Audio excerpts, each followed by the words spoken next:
Shadowverse's Worlds Beyond's Forestcraft is a class that rewards you for being able to play a bunch of cards and hold a bunch of cards in your hand. Hey everybody, I'm Espira and I'll be breaking down every forest card from Legends Rise. We're going to be kicking it off with Fay Twinkletoes, a 2-cost, a 2/1 with fanfare, so on play, combo 3, so if you played 2 previous cards plus this card, you get to give all other allied followers on the field +1/+1, so if you ended up playing a couple of fairies out, then you'll be able to buff your board decently.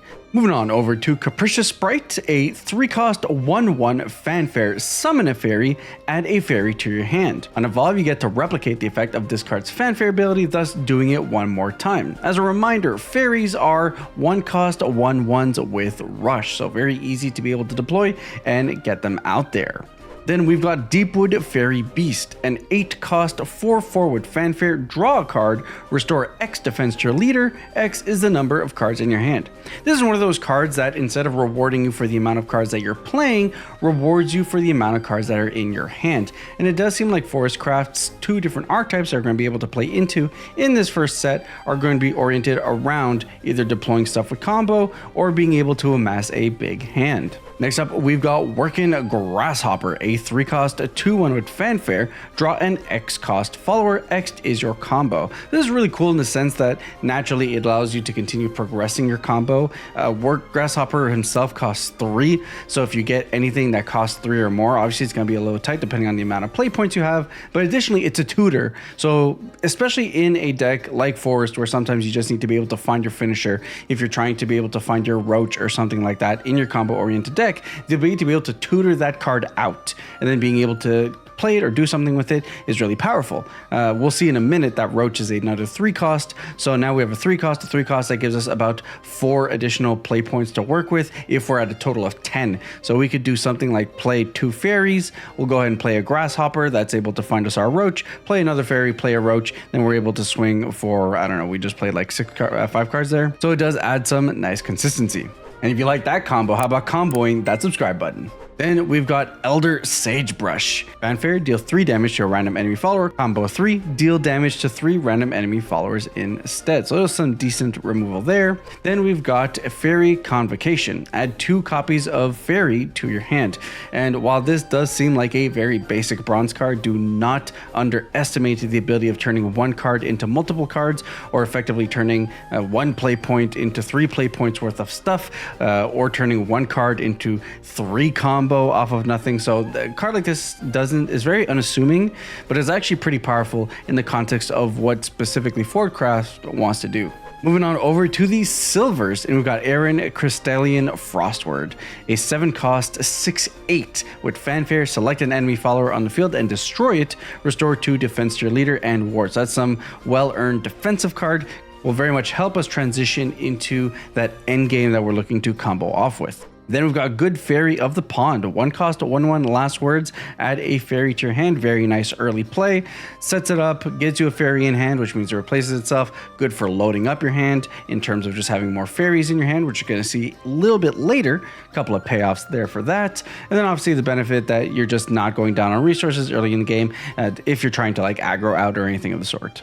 Then we've got a baby Carbuncle, an absolutely adorable 2-cost 2/2 with fanfare, select another allied card on the field and return it to the hand. Super evolve, recover 3 play points. So this is going to be a combo enabler, huge, especially in Forest where the ability to return a 1-cost back to your hand allows you to do things like being able to deploy it again to get your combo up. You could deploy something that's able to buff up the board again, which could find you lethal in a pinch, or if you're going for a combo turn with Roach, now you're in a position where you can go ahead and play a baby Carbuncle. You could potentially bounce the Roach back to your hand. You could evolve the baby Carbuncle. You can gain the play points back, play the Roach that costs 3, and now we're really seeing how the combo line comes together. Now you don't have to go for like a 20 combo Roach to be able to OTK the opponent. Now just getting even to half, to like 10 or something even below that, gives you the opportunity to be able to have to swing twice with it, which gives you that added benefit. So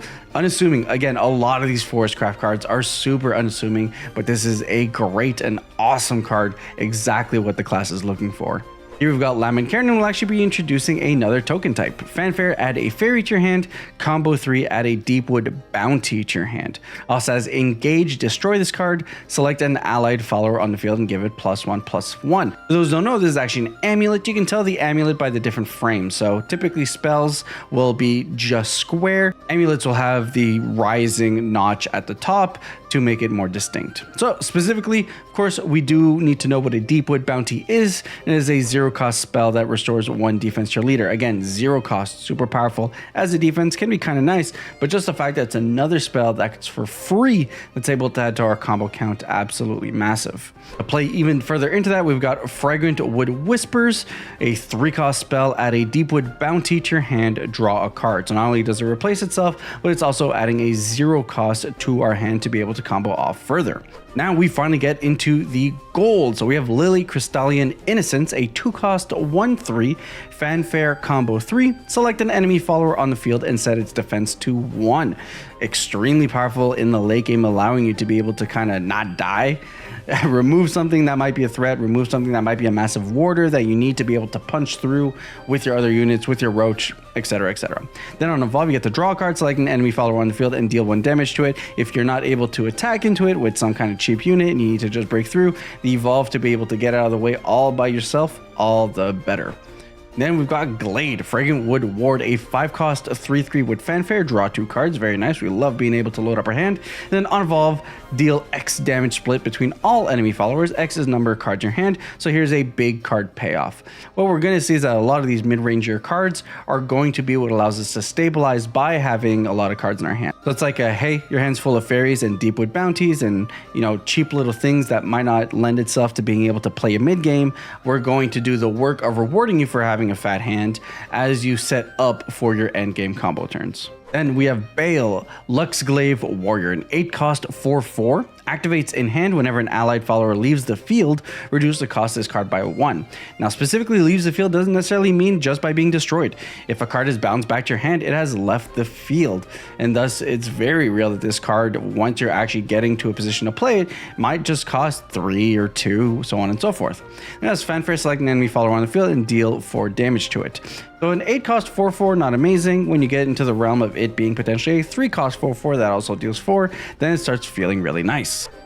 And of course, we've been talking about him the entire video. We've got Killer Rhinos Roach, or just Roach as the community lovingly names him, a 3-cost 0/2. But don't let that 0 power trick you. It has fanfare. Give this follower +X/+O.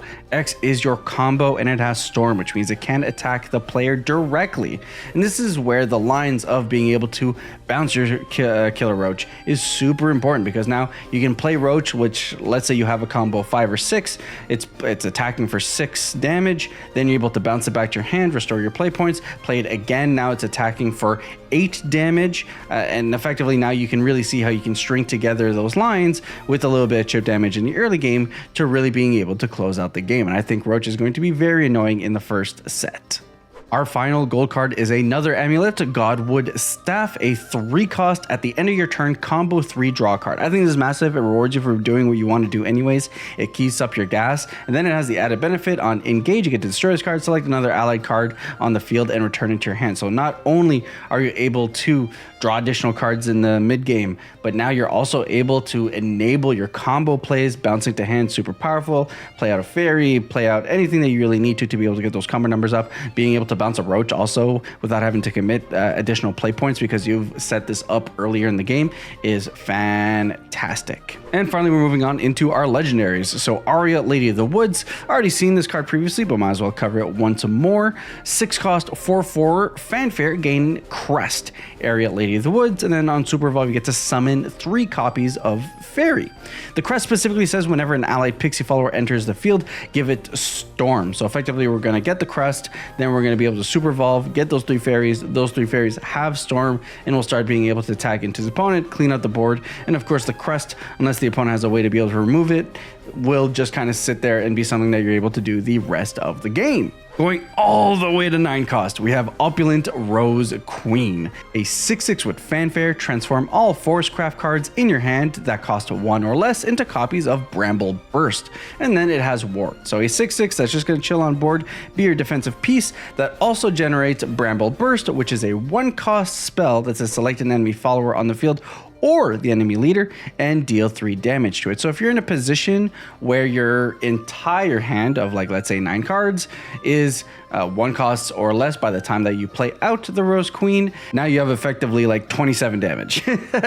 So obviously some of it you might end up having to use on removal if you're not able to fully have a hand full, but it is a kind of a quote-unquote 1 card combo that's able to out your opponent the next turn, assuming you have the right setup with your hand. And then the final card, Amata's Origin Blader, a 3 cost 2/2 with fanfare. Give this follower +X+X. X is the number of pixie followers in your hand, so do note that this is specifically pixie cards. It also has a ward, and then evolve, do this X times. Deal 1 damage to a random enemy follower. X is the number of pixie followers in your hand. So assuming you have 5 pixie followers in your hand, this will gain +5/+5, making it a 7/7 ward that'll also deal 7 damage randomly. Helps you clean out the board, is able to get there and provide you the defenses necessary, and it is obviously a mini payoff in terms of being able to load up your hand with pixie followers. This reset is really looking to introduce us to very typical Forestcraft, just playing out a lot of cards for very cheap, bouncing them back into our hands, getting our combo numbers high, and rewarding us for having so many cards in our hand. Let me know what your favorite card is in the comments down below, and I'll catch you guys on the next one.